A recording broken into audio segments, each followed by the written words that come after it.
Hello friends, नीलूज instant delight चॅनलवर तुमचं सगळ्यांचं स्वागत आहे. आज मी तुमच्याबरोबर एक गोवन करीची रेसिपी शेअर करणार आहे.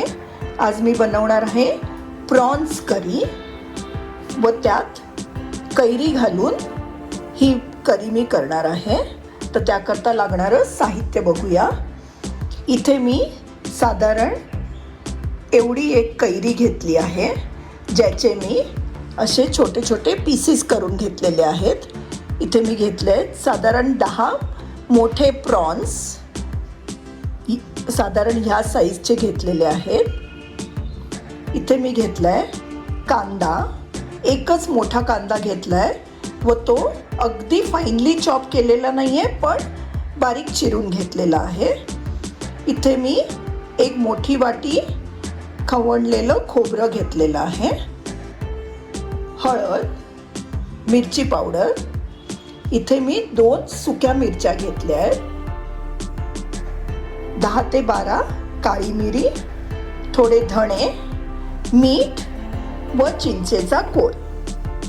सर्वप्रथम आपण या खोबऱ्याचं वाटप करून घेऊया. त्याकरता हे जे खोबरं आहे ते मी मिक्सरच्या जारमध्ये घालून घेणार आहे. त्यात आता हा जो कांदा घेतला होता त्यातला थोडा कांदा मी वाटपात घालणार आहे व थोडा शिजत घालणार आहे. त्यात आता ही जी मिरी घेतली होती ती घालूया, धणे घालूया, सुक्या मिरच्या घालूया, थोडीशी हळद घालूया, 2 चमचे मिरची पावडर घालूया. व आपण ह्या प्रॉन्स करीमध्ये कैरी घालणारच आहोत, सो आपण चिंचेचा अगदी थोडासाच वापर केला तरी चालतो, जास्त चिंचेची गरज नसते. आता हे सगळं आपण पाणी घालून वाटून घेणार आहोत. इथे आपण जे हे प्रॉन्स घेतले होते त्यालाही आपण आता थोडंसं मॅरिनेट करून ठेवूया. यावर थोडंसं मीठ घालूया व थोडंसं हळद घालून ते आता छान एकजीव करूया.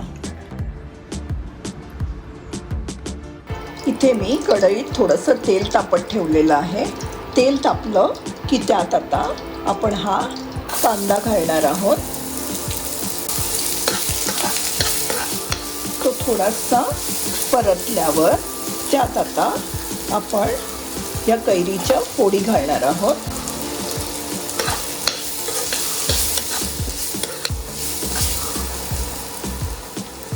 व आता त्यात हे जे मॅरिनेटेड प्रॉन्स आपण ठेवले होते ते आपण आता घालणार आहोत.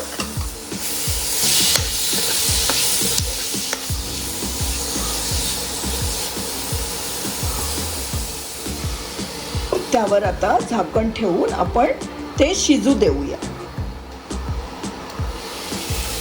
त्यात थोडंसं पाणी घालूया व झाकण ठेवून शिजू देऊया.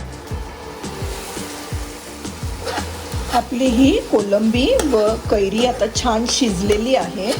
यात आता आपण हे जे वाटप केलं आहे खोबऱ्याचं ते घालणार आहोत.